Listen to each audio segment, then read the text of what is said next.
Hello అండి, అందరికీ నమస్తే. ఎద్దనపూడి సులోచన రాణి గారి సౌగంధి అనే నవలలోని 6వ భాగానికి స్వాగతం. నేను హైదరాబాద్ వచ్చేసరికి ఇల్లంతా నానా కంగాలిగా ఉంది. ఇంటి నిండా చెక్క పెట్టెలు నిండి ఉన్నాయి. జ్వాల వాళ్ళు వాటిపై ఎక్కి నడుస్తున్నారే తప్ప ఒక పక్కకు లాగి ఒకదాని మీద ఒకటి పేర్చిన లేదు. నాకు తెలుసుగా, జ్వాల బుర్ర ఎప్పుడూ ఆలోచనలతో పరుగులు తీస్తూ ఉంటుంది. ఇల్లు చాలా శుభ్రంగా ఉండాలి, పనులు టైంకి జరగాలి అనేటటువంటి వాటికి ప్రాధాన్యత ఇవ్వదు. తెల్లటి దుప్పటి వేసిన పక్క మీద ఎలా పడుకుంటుందో, క్రింద చాపలేని నేల మీద బోర్లా పడుకొని తల క్రింద చేతులే దిండుగా చేసుకొని అంత హాయిగాను నిద్రపోగలదు. ఉన్నప్పుడు బాగా తింటుంది, లేకపోతే మంచినీళ్లు తాగి కూని రాగం తీస్తూ రోజులు గడిపేస్తుంది. ఆ ప్రవర్తన అంతా ఎప్పుడు చూసినా బేపర్వాగా నిష్పూచిగా ఉంటుంది. దేనిని లక్ష్య పెట్టదు, ఎవ్వరిని ప్రాణ సమానంగా చూడదు. అందరితో అవసరం ఉంటుంది, అందరూ ఒక్కటే, ఈ ఎక్కువ తక్కువలు ఎందుకు మనకి అంటుంది. చాలా చిత్రమైన మనస్తత్వం. కొత్త వాళ్ళకి వింతగా కుతూహలంగా ఉంటుంది. నేను ఇంట్లోకి రాగానే అరగంటలో చకచకా సర్ది ఊడ్చేశాను. నా మంచం మీద దుప్పటి మాసిపోయి నలిగి ఉంది. నా బీరువాల నుంచి ఇస్త్రీ మడత తీసి వేసుకున్నాను. ఇప్పుడు నా ప్రాణం హాయిగా ఉంది. స్వభావం జ్వాల స్వభావానికి పూర్తిగా విరుద్ధం. నాకు ఇల్లు శుభ్రంగా ఉండాలి. పక్క మీద దుప్పటి రవ్వంత మడత పడినా నాకు నచ్చదు. నేను సుఖంగా ఉండాలంటే కొన్ని పద్ధతులున్నాయి. నేను ఇల్లు సర్దటం పూర్తయ్యేసరికి బయట నుండి జ్వాల, సుదేష్ణ వచ్చారు. జ్వాల నన్ను చూడగానే ఆనందంగా చెప్పింది, వచ్చేసావా నువ్వు? అమ్మయ్య, ఇప్పుడు నా ప్రాణం హాయిగా ఉంటుంది. పెట్టెలు చూపిస్తూ, చాచాజీ శ్రీనగర్ నుంచి తెలిసిన వాళ్ళు వస్తూ ఉంటే ఇవన్నీ పంపించేశారు. ఇవి చూస్తూ ఉంటే నాకు ఎప్పుడెప్పుడు షాపు తెరిచేస్తానే అనిపిస్తుంది. మనకి షాప్ కూడా దొరికింది. మన ఇంటామె కోడలికి పెద్ద మామగారు మన ఇంటామె మన గురించి చెప్పింది కాబట్టి 10,000 పగిడి తీసుకుంటున్నాడు. అదే ఇంకొకరైతేనా 25,000 తక్కువ ఇవ్వనన్నాడు. లే రారా బయలుదేరు అంటూ నన్ను ఊరి నుంచి వచ్చిందాన్ని స్నానం కూడా చేయనీయకుండా షాప్ చూడటానికి లాక్కెళ్ళింది. మనకి భయం కూడా లేదు, ఇంటి వాళ్ళు వెనుకనే ఉంటారు, ముందుకు వేసిన షాపు మనకి ఇచ్చారు అంటూ షాప్ చూపించింది. షాపు బాగానే ఉంది. జ్వాల ఇంటాయనకి నన్ను పరిచయం చేసింది. ఆయన పేరు భజగోవిందం, ఆయన భార్య పేరు భూదేవి. వాళ్ళకి పిల్లలు లేరంట. ఇంటి నిండా రకరకాల పిల్లలున్నారు. మేము వెళ్ళేసరికి అన్నీ ఒక్కసారి రకరకాల పిల్లులున్నాయి. మేము వెళ్ళేసరికి అన్నీ ఒక్కసారి పారిపోయాయి. భజగోవిందం గారు మాతో వరండాలో మాట్లాడుతూ ఉంటే లోపల గదిలో ఆవిడ, పాలు తాగమ్మా, మా తండ్రి కదూ అని బ్రతిమలాడటం వినిపించింది. భజగోవిందం గారు మాకు టీ ఇస్తానని లోపలికి వెళ్ళారు. లోపల నుంచి మా తండ్రి, మా బంగారు నాయన కదూ అని ముద్దాడటం వినిపిస్తుంది. అదేమిటి, పిల్లలు లేరన్నావుగా, పిల్లల్ని పెంచుకుంటున్నారా అన్నాను. పిల్లల్ని కాదు, పిల్లుల్ని పెంచుకుంటున్నారు, అదే ముద్దు అంది జ్వాల. మేము భజగోవిందం గారితో మాట్లాడి ఇంటికి వచ్చేసాం. మేము వచ్చేసరికి సుదేష్ణ, మధు వచ్చి ఉన్నారు. సారీ జ్వాల, డబ్బు ఎంత ప్రయత్నం చేసినా ఎక్కడ దొరకలేదు అన్నాడు మధు. సుదేష్ణ అంది, 10,000 కావాలి అనేసరికి మా అమ్మ నన్ను ఇంట్లో నుంచి వెళ్ళిపోమంది. కష్టపడి సంపాదిస్తేనే నాకు విలువ తెలుస్తుంది అంది. మా నాన్న నా కోసం ఇల్లు కొనటానికి మొన్ననే సగం డబ్బు కట్టాడంట అంది సుప్రియ. జ్వాల తలదించుకొని కూర్చుంది. నేను చెప్పిన మాట విని మీరు ఆ షాపు గందరగోళం మానేయండి అన్నాడు మధు. అతను వెళ్ళిపోయాడు. జ్వాల తిట్టుకుంది. ఏదైనా సమస్య వచ్చినప్పుడు క్రింద కాళ్ళు చాచుకొని గోడకి తల ఆనించి కూర్చుంటుంది. అప్పుడు కూడా అలాగే కూర్చుంది. భోజనం కూడా చేయలేదు. ఆఫ్టర్ ఆల్ 10,000, ఆ మాత్రం సంపాదించుకోలేని నేను అసలు బ్రతికి కూడా వేస్ట్ అనుకోసాగింది గుప్పిళ్ళు బిగిస్తూ. ఇల్లంతా ఏదో బాధాపూరితమైన నిశ్శబ్దం. నేను ఆలోచించాను. వెళ్ళి పెట్టె తెరిచి అత్తయ్య ఇచ్చిన 25,000లో నుంచి 10,000 తెచ్చి జ్వాల చేతిలో పెట్టాను. ఒక్కసారి అంత డబ్బు తన దోసిట్లోకి రాగానే జ్వాల తన కళ్ళని తానే నమ్మలేనట్టు అయోమయంగా తలెత్తి నా వైపు చూసింది. ఎక్కడిది అంది. నాదే. ఇంత డబ్బు నీకెక్కడిది? నీ దగ్గర ఏదైనా అల్లావుద్దీన్ ద్వీపంగానే ఉందా ఏమిటి? నేను నవ్వాను. ఆ క్షణంలో జ్వాలముఖం చూస్తూ ఉంటే నాకు ఎంతో సంతోషం వేసింది. రవ్వల తిత్తులు పెట్టుకుంటే నాకు ఇలాంటి ఆనందం రాదని మాత్రం ఖచ్చితంగా చెప్పగలను. అత్తయ్య నాకు పుట్టినరోజు బహుమతిగా ఇచ్చిందని చెప్పగానే జ్వాల భయపడింది. కానీ సౌ అంది. ఏం పర్వాలేదు, సందేహించకు. నాకు నగల వ్యామోహం లేదని నీకు తెలుసుగా అన్నాను. జ్వాల ఆ రాత్రి కనీసం 10 సార్లైనా డబ్బు మళ్ళీ మళ్ళీ లెక్క పెట్టుకునే ఉంది. ఏమిటది? నోట్ల శబ్దం విన్న నేను పడుకున్న దాన్నల్లా ఇటువైపు తిరిగి చూస్తూ అన్నాను. నేను నమ్మలేకపోతున్నాను ఇంకా అంది. మర్నాడు ఉదయం ఇంకా 8 గంటలు కాకముందే జ్వాల, నేను మా ఇంటామిని వెంట పెట్టుకొని వెళ్ళి భజగోవిందం గారికి డబ్బును సమర్పించుకున్నాము.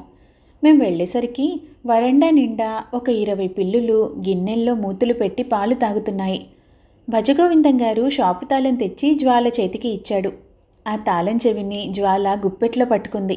ఇంటికి రాగానే గుప్పెట తెరిచి ఒక మహావిచిత్రంగా చూపించింది. అందరం చూసాం. మా అందరికీ చాలా సంతోషంగా ఉంది. అయితే మనకి ఈ షాపు సొంతమైందన్నమాట అంది సుదేష్ణ. హిప్ హిప్ హుర్రే అరిచింది సుప్రియ. సౌకి శతకోటి కృతజ్ఞతలు అంది జ్వాల. వెంటనే ముగ్గురు కలిసి వచ్చి ఎత్తి గదంతా తిప్పేశారు. చాలు చాలు మీ ఊరేగింపు అన్నాను దించమని గొడవ చేస్తూ. మనం సౌకి కాదు, అసలు వాళ్ళ అత్తయ్యకి కృతజ్ఞతలు చెప్పాలి అంది సుప్రియ. ఆవిడకి కూడా కాదు, ఆవిడకి మాత్రం ఆ డబ్బు ఎక్కడి నుంచి వచ్చిందేమిటి? వత్సలిస్తేనేగా. మనమంతా అతనికి కృతజ్ఞత చూపించాలి అంది సుదేష్ణ. ఎలా అంది జ్వాల. నేను ఈసారి అతను వస్తే మాత్రం భోజనం నేనే వండి పెడతాను అంది సుదేష్ణ. నేను నా మోటార్ సైకిల్ మీద షికార్ తీసుకుని వెళ్తాను అంది సుప్రియ. నువ్వేం చేస్తావు జ్వాల అంది సుదేష్ణ. జ్వాల ఆలోచించింది. భుజాలు కుదించి, నాకు తెలియదు, ఇంతవరకు ఒక మనిషికి కృతజ్ఞతగా ఉండాల్సిన అవసరం నా జీవితంలో ఎన్నడూ రాలేదు అంది. ఆ పూట నుంచి మేమంతా షాపు హడావిడిలో పడిపోయాము. షాపు లోపల చెక్క అరలు చేయించాలి, ఫ్యాన్లు కొనాలి, కొంత ఫర్నిచరు చేయించాలి. నా దగ్గర ఉన్న మిగతా 15,000 ఇట్టే అయిపోయాయి. అదిగాక ఇంటామె దగ్గర ఇంకో 10,000 అప్పు తెచ్చాము. ఆవిడ ప్రామిసరీ నోటు మీద నా చేత సంతకం చేయించుకుంది. ఎందుకంటే ఆవిడకి అత్తయ్య మాటల ద్వారా ఊరిలో ఉన్న ఇల్లు పొలం నా పేరిటనే ఉన్నాయని బాగా తెలుసు. షాపు ఓపెనింగ్ ఆ రోజునే. నేను 2 రోజుల క్రితమే అత్తయ్యకి ఉత్తరం రాశాము. నా స్నేహితురాళ్ళు ఇక్కడ షాపు తెరుస్తున్నారు, నన్ను ఉండమంటున్నారు అని. ఆ రోజు మధ్యాహ్నం వత్సలొచ్చాడు. అనుకోకుండా రామకృష్ణ మఠం సెక్రటరీ దేశాయితో పాటు మద్రాస్ వెళ్లాల్సి వచ్చిందంట. అక్కడి నుంచి పని మీద ఇక్కడికి వచ్చాడంట. నా ఉత్తరం సంగతి అతనికి తెలియదు. నా పని అయిపోతే ఇద్దరం కలిసి ఊరు వెళ్ళవచ్చు అని అనుకున్నాడంట. షాప్ సంగతి అతనికి తెలియదు. నేను తీసుకొని వెళ్ళి షాప్ చూపించాను. జ్వాల నేను వద్దన్నా వినకుండా షాప్కి సౌగంధి అని పేరు పెట్టింది. బోర్డు అప్పుడే వచ్చింది. షాప్కి తగిలిస్తున్నారు. వత్సల్ షాప్ చూసి చాలా బాగుందన్నాడు. జ్వాల షాపులో సామాను సర్దిస్తుంది. ఇంతలో ఒక కుర్రాడు వచ్చి పుస్తకం ఏదో జ్వాలకి అందించాడు. అది చదువుతూ ఉంటే జ్వాల ముఖం వెలవెలా పోయింది. అది ఏమిటని మేమంతా చుట్టుముట్టాము. షాపును ఆ సాయంత్రం ప్రారంభించాల్సిన ప్రసిద్ధ social worker Malinidevi urgent programme రావటంతో ఆ రాత్రి ఊరు వెళ్ళిపోయిందంట. తను చాలా చింతిస్తున్నానని రాసింది.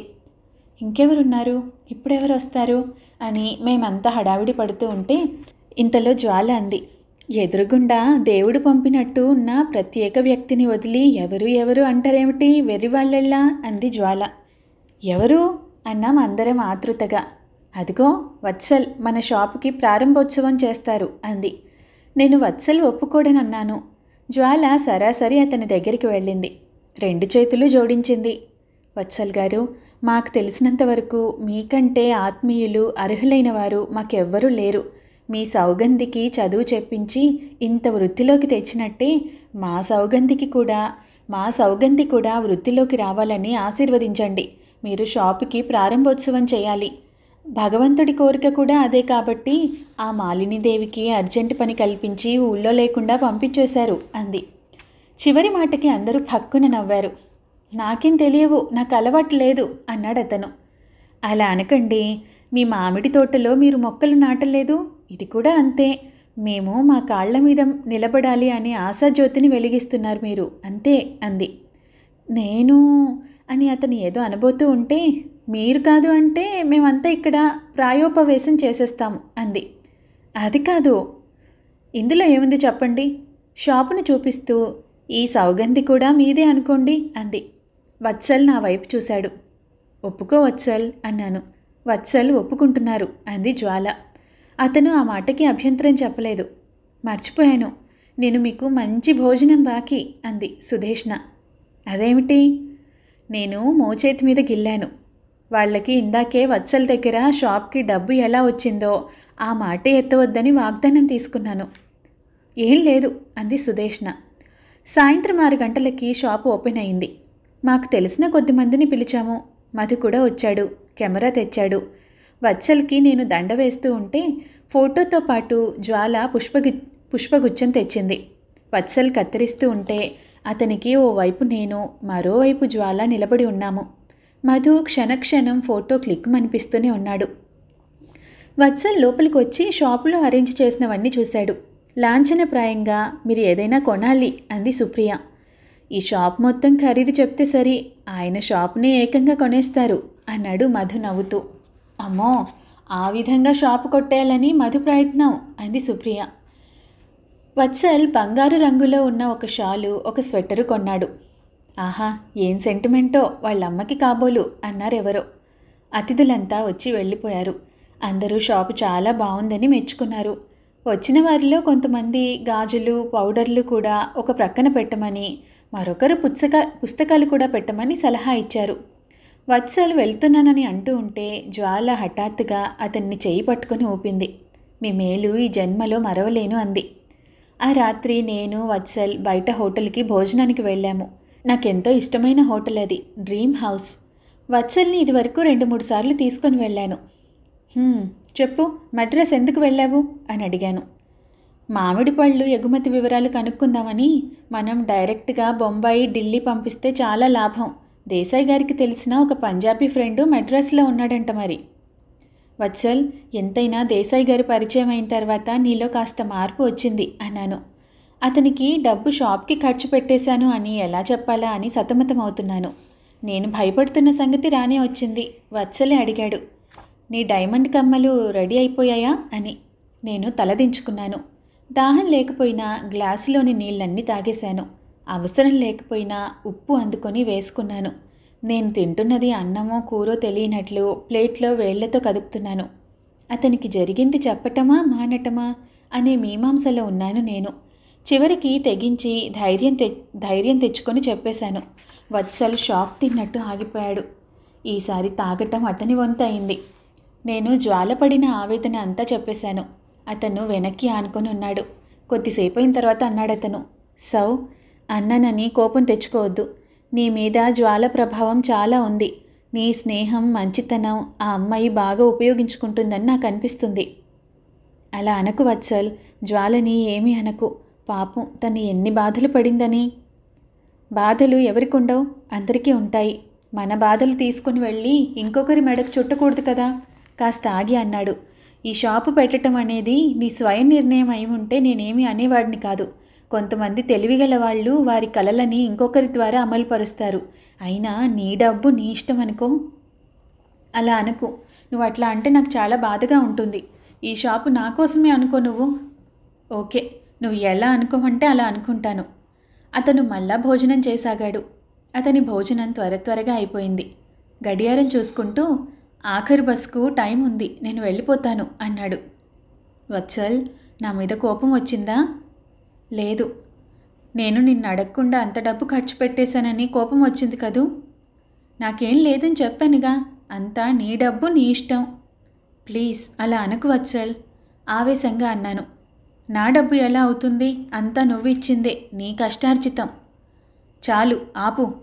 అతను లేవబోతూ ఆగి కూర్చుండి టేబుల్ మీద గ్లాస్ వైపు చూస్తూ అన్నాడు, నా కష్టార్జితమే కావచ్చు, కానీ నాకంటే అమ్మ కష్టం అందులో ఎక్కువ ఉంది.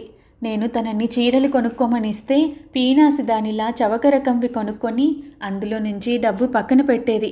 ఒక్క చీరకే కాదు, వంట చేయలేకుండా ఉన్నావు, మనిషిని పెడతానమ్మా అంటే ఎందుకురా, ఆ డబ్బు పక్కకు పెడితే సంవత్సరానికి 2000 పైన అవుతుంది అనేది. ఏం చేస్తావమ్మా డబ్బు ఇలా దాచి అంటే? చేయటానికి ఎంతో ఖర్చు ఉంది, నువ్వే నా చేతికి రానియవు. సౌకి నగలు ఏమంతా ఉన్నాయి చెప్పు అనేది. ఇలా ఎన్నో.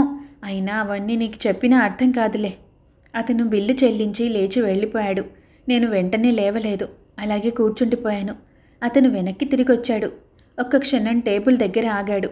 ఆ తర్వాత నా చేయి పట్టి లేవదీసి మౌనంగా బయటకు తీసుకొని వచ్చాడు. ఇద్దరం నడుస్తూ ఉంటే అడిగాడు, ఇంటావిడ దగ్గర అప్పు నీవెంత తీసుకున్నావు? 10,000. ఎంత వడ్డీ? 105 రూపాయలు. అతను ఇంకేం మాట్లాడలేదు. ట్యాక్సీ వచ్చింది. ఇద్దరం అందులో ఎక్కాము. అతను నన్ను ఇంటి దగ్గర దించేశాడు. ట్యాక్సీ పోనీ అన్నాడు. నేను నోరు విప్పి ఏదో చెప్తూ ఉంటే ట్యాక్సీ కదిలింది. చెయ్యెత్తి ఆపే లోపలే అది వెళ్ళిపోయింది. నేను నిర్విణ్ణురాలినైనట్టు నిలబడిపోయాను. వత్సల్కి బాగా కోపం వచ్చింది. లేకపోతే అలా చెప్పకుండా వెళ్ళడు. చిన్నప్పుడు కూడా అంతే. కోపం వస్తే చెప్పకుండా పొలం వెళ్ళిపోయేవాడు. నేను నిట్టూర్చి లోపలికి వచ్చాను. వత్సల్ వెళ్ళి 3 రోజులైంది. ఆ 3 రోజులు నాకు నెత్తి మీద కొండంత భారం ఉన్నట్టుగా గడిచింది. వత్సల్ ఆ రోజు అలా హఠాత్తుగా వాకిట్లో నుంచి వెళ్ళిపోవటం మాటిమాటికి గుర్తుకు వచ్చి నన్ను శూలంతో పొడుస్తున్నట్టుగా ఉంది. ఒక్కోసారి సిరిపురం వెళ్ళిపోదామా అని అనుకోసాగాను. అత్తయ్య కమ్మల గురించి అడిగితే ఏమని జవాబు చెప్పను? అత్తయ్య నాకు నగలు అవసరం లేదు, ఈ షాపు నాకు చాలా ఇష్టం అంటే ఆవిడ నమ్ముతుందా? నేను ఆవిడని ఒప్పించగలిగే సమాధానం దొరికే వరకు ఆ ఊరు వెళ్ళను అనుకున్నాను. వత్సల్కి పెద్ద ఉత్తరం రాశాను. అది మొదట కోపంతో, తర్వాత పోట్లాడుతున్నట్టుగా, ఆ తర్వాత అలక వహించినట్టుగా, చివరికి అతన్ని బ్రతిమలాడుతున్నట్టుగా, మరీ చివరికి జరిగిన దానికి నేను చాలా పశ్చాత్తాపపడుతున్నట్టుగా ఉంది. అదంతా ఒకసారి చదువుకున్నాను. నాకెందుకో నచ్చలేదు. ఉత్తరం చించేశాను. ఐ లవ్ యూ అని ఒక్క మాట టెలిగ్రామ్ ఇచ్చి నా మనసు చెప్పేస్తాను అనుకొని లేచి బట్టలు మార్చుకొని చెప్పులేసుకొని గేటు తీసుకొని బయటకు వస్తున్నాను. ఇంతట్లో వాకిట్లో పోస్ట్ మ్యాన్ వచ్చి సైకిల్ దిగి ఉత్తరాలిచ్చాడు. అందులో ఒకటి ఢిల్లీ నుంచి జ్వాలకు వచ్చింది. రెండోది చూడగానే నా గుండెలు ఆదుర్దాగా కొట్టుకున్నాయి. అది వత్సల్ రాసింది. అది చూస్తూ ఉంటే నాకు భయము వేస్తుంది, సంతోషము కలుగుతుంది. అందులో ఏం రాశాడో అని ఆదుర్దాగా ఉంది. ఉత్తరం తీసుకుని వచ్చి వరండా మెట్ల మీద కూర్చొని కవర్ ఒక్క క్షణం అటు ఇటు తిప్పాను. ఇది చదివిన తర్వాత నా మనసు ఇంకా బాధపడదు కదా. ఏమో, చేసుకున్న వారికి చేసుకున్నంత మహాదేవ అన్నారు. ఎందుకనేమో. డబ్బు షాప్కు ఖర్చు పెట్టినప్పుడే ఇలాంటివి ఎదుర్కోవటానికి నేను సిద్ధమై ఉండాలి. గట్టిగా ఊపిరి తీసుకొని ఉత్తరం చించి చదవసాగాను. క్రమంగా నా మనసులో భయ సంకోచాలు పటాపంచలైపోయాయి. నేను ఎన్నడూ ఎరగని ఆనందం, థ్రిల్ నా మనసంతా ఉత్తరం చదువుతూ ఉన్న కొద్దీ ఆవరించుకోసాగింది. వత్సల్కి ఇంత బాగా ఉత్తరం రాయగలిగిన నైపుణ్యం ఉందని నాకు ఇంతవరకు తెలియదు. అందులో ఇలా ఉంది. ప్రియమైన సౌ, నేను ఇక్కడికి క్షేమంగానే చేరాను. ఆ రాత్రి అలా రావటం నాది తప్పుగా అనిపించి మనసంతా మదనగా ఉంది. వచ్చినప్పటి నుంచి అదేం చిత్రమో ఒక్క చిన్న పని కూడా ఏకాగ్రతగా చేయలేకపోతున్నాను. సౌ, నిన్ను బాధ పెట్టాలి అనేది నా ఉద్దేశం కాదు. అమ్మకి ఏం జవాబు చెప్పాలి అన్నదే నాకు పెద్ద ప్రశ్నార్థకంగా అయింది. ఈ పరిస్థితిలో అమ్మ మనస్సును నొప్పించకుండా ఒప్పించగలగాలి. ఆ పని నా వల్ల కాదు అనిపించింది. ఇంటికొచ్చిన తర్వాత పొలం వెళ్ళాలని అనిపించలేదు. ఇంట్లో కూడా ఉండబుద్ధి కావటం లేదు. ఏమిటో మనసంతా దిగులు, అశాంతి. అభిప్రాయ భేదాలు ఎన్నైనా రావచ్చు, కానీ మనుష్యులు ఒకరికొకరు దూరం కాకూడదు. ఇలా దూరం అయితే ఒక ఆఘాతం ఏర్పడుతుంది. అదే ఒక్కసారిగా పెద్దదిగా మారిపోయే ప్రమాదం ఉంటుంది. సౌ మామూలు ఆడపిల్ల అయితే రవ్వల దిద్దులు పెట్టుకుని ముఖ సౌందర్యం ఇనుమడింప చేసుకుంటుందేమో, కానీ నువ్వు అలా కాదు. స్వతంత్ర ప్రవృత్తి కావాలని ఒక ప్రయత్నానికి పునాది వేసుకున్నావు. ఇది అభినందించాల్సిన విషయమే, కానీ బాధపడాల్సింది ఏమీ లేదుగా. డబ్బు నీకిచ్చేసింది అమ్మ, అది నీది. దానితో నువ్వు ఆనందంగా ఉండాలని మా ఆశ. ఆ ఆనందం ఎలాంటిదో నువ్వు నిర్ణయం చేసుకోవాలి, కానీ మేమెవరము? ఆడపిల్లలకి నగల కంటే మించిన ఆనందం ఇంకేం లేదు అనుకోవటం అమ్మది పాతకాల ఛాందసపు అభిప్రాయం కావచ్చు, కానీ నేను అలా అనుకోవటం లేదు. సౌ, ఈరోజు మంచం మీద పడుకొని నువ్వు కాశ్మీర్ నుంచి వ్రాసిన ఉత్తరం చదివాను. నేను కావాలని తప్పిస్తున్న సౌ ఈ ఉత్తరంలో అక్షర రూపంగా నాకు సాక్షాత్కరించింది. అప్పుడప్పుడు నీ ప్రవర్తన, మాటలు చూసి నువ్వు యాంత్రికంగా మారావని భయపడతాను. ఇది చూస్తే అది పోయింది. సౌ, మనిద్దరి మధ్య అస్సలు అభిప్రాయ భేదాలు రాకూడదు, కానీ మనుషులన్న తర్వాత రావటం చాలా సహజం కదా. ఎందుకంటే ఏ ఇద్దరూ ఒక్క రీతిగా ఆలోచించలేరు కాబట్టి. మనం అది తెలుసుకొని సాధ్యమైనంత త్వరగా దాన్ని దూరం చేయాలి. డబ్బు మన మధ్య ఎప్పుడూ ఏ విధంగానూ ప్రశ్నార్థకం కాకూడదు. కానీ నేను దయుంచి ఇదొక్కటి అర్థం చేసుకో. మొన్న మన సత్యం మాస్టారు హైదరాబాద్ వస్తూ ఉంటే మన ఇంటామెకి 10,000 పంపించేసి ఆ ప్రామిసరీ నోటు తెప్పించేశాను. ఈసారి ఎప్పుడైనా డబ్బు అప్పు కావాలంటే ఒక్క మాట నాకు చెప్పి నేను కాదు అన్నప్పుడు నువ్వు ఇంకెక్కడైనా ప్రయత్నం చెయ్యి. భగవంతుడు నన్ను నీకిచ్చింది ఎందుకు? ఎప్పుడూ నీ ముఖం చిరునవ్వుతో ఆనందంతో వెలుగొందుతూ ఉండాలనే కదూ. సౌ, నిన్ను ఎప్పుడెప్పుడు చూస్తానా అనుంది. నిన్న ఏం చేశానో తెలుసా? మామిడి తోటలో ఉన్నాను. టైం చూస్తే రైలు వచ్చే వేళ అయింది. ఆదరాబాదరాగా స్టేషన్కి వెళ్ళాను. రైలు వచ్చింది, వెళ్ళిపోయింది. నువ్వు రైల్లో నుంచి దిగలేదు. నా మనసులో ఆశ క్రమంగా ఆరిపోయింది. ఇంటికి వచ్చి నీకు ఈ ఉత్తరం రాస్తున్నాను. సౌ, నువ్వు వెంటనే ఇక్కడికి రా, లేకపోతే నేనే వస్తాను. నీ వత్సల్. ఆ ఉత్తరం 1కి 2 సార్లు చదువుకున్నాను. అది మడిచి కవర్లో పెడుతూ ఉంటే దాంట్లో ఇంకో ఉత్తరం కనిపించింది. తెరిచి చదివాను. అత్తయ్య వ్రాసింది. సౌకి అత్తయ్య ఆశీర్వదించి వ్రాయినది. వత్సల్ నిన్న నాకు ఒక విషయం చెప్పాడు. తనకేదో అర్జెంట్ అవసరం వచ్చి నేను నీకు ఇచ్చిన 25,000 వాడుకున్నాడంట. నిన్ను చడామడా తిట్టాను. నీకు అసలు బుద్ధుందా? ఆడపిల్లకి ఇచ్చిన సొమ్ము తీసుకుంటావా అన్నాను. అవసరం వచ్చిందమ్మా అన్నాడు సనుగుతూ. అయినా తెలియక అడుగుతాను. వాడు అడిగితే అడిగాడు, నువ్వెలా ఇచ్చావని. నువ్వు ఇంత వెర్రిమాలోకమైతే ఎలా బ్రతుకుతావు? ఆడవాళ్ల దగ్గర బాగా నగలుండాలి. అవి మన కోసం కాదే అమ్మా, సంసారంలో ఎదుర్కోవటానికి. అందుకే మన పెద్దాళ్ళు ఈ ఆచారం పెట్టారు. ఉట్టి దద్దమ్మలై కాదు. నువ్వు వాడికి ఇలా డబ్బు ఇచ్చేయటం నాకేం బాగాలేదు. వాడు చేతిలో కాని నిల్వ చేసుకోడు అనేగా నీకిచ్చింది. నేను వాడికి దక్కనీయకూడదని నీ చేతిలో పెడితే నువ్వు కాస్త అదంతా వాడి చేతిలో పెట్టేశావు. ఆ దేశాయ్ గారు వచ్చిన తర్వాత వీడి బాగానే తిరుగుళ్ళు ఎక్కువైపోయాయి. ఒక్క క్షణం కూడా ఇంటి పట్టున ఉండటం లేదు. అదేమి అంటే ఇంట్లో కూర్చుంటే ఏం తోస్తుంది అని అంటాడు. నువ్వు చప్పున వచ్చి ఆ 3 ముళ్ళు వేయించుకొని వాడిని ఇంటిని చూసుకో. నాకు ఇంకా ఈ దిగులు పెట్టకు. పండితుల వారు 1 రోజుల్లో మంచి లగ్నం ఉందని చెప్పారు. నేను అవి ఖాయం చేయించేస్తున్నాను. నువ్వు వీలైనంత త్వరగా రా. ఇట్లు ఆశీస్సులతో అత్తయ్య. ఈ ఉత్తరం చదివిన తర్వాత నాకు ఇంకా సంతోషం వేసింది. అయితే అత్తయ్యకి వత్సల్ తను ఆ డబ్బు తీసుకున్నానని చెప్పాడన్నమాట. వత్సల్ నిజంగా ఎంత మంచివాడు. ఆ క్షణంలో అతని ఒడిలో తలదాచుకోవాలనిపించింది. నేను ఎంత పుణ్యం చేసుకున్నానో కదా. వత్సల్, అత్తయ్య ఈ ఇద్దరు ఎంత మంచివాళ్ళు నాకు వరంగా లభించారు. మొత్తానికి డబ్బును గురించిన ఒక పెద్ద బెడద నాకు తప్పిపోయింది. వత్సల్ ఉత్తరం పెదవులకు ఆనించుకొని థ్యాంక్ యూ డియర్ అనుకున్నాను. పోస్టాఫీస్కు వెళ్ళి టెలిగ్రామ్ ఇచ్చాను. వత్సల్, నీ ఉత్తరం అందింది. Thank you. నేను రాను, నువ్వేరా. నీ సౌ. టెలిగ్రామ్ ఇచ్చి ఇంటికి వస్తూ ఉంటే ఈ లోకమంతా హాయిగా ఆనందంగా అనిపించసాగింది. ఇదేమిటి, నా తల మీద భూతంలా ఎక్కి కూర్చున్న నా భారం ఇదేమిటి నా తల మీద భూతంలా ఎక్కి కూర్చున్న ఆ భారం అంతా ఎక్కడ దిగిపోయింది? నా మనసు చాలా ఉత్సాహంగా తేలికగా అనిపించసాగింది. ఇదండి, మరి ఆ తర్వాత ఏం జరిగింది వచ్చే భాగంలో తెలుసుకుందాం. ధన్యవాదాలు.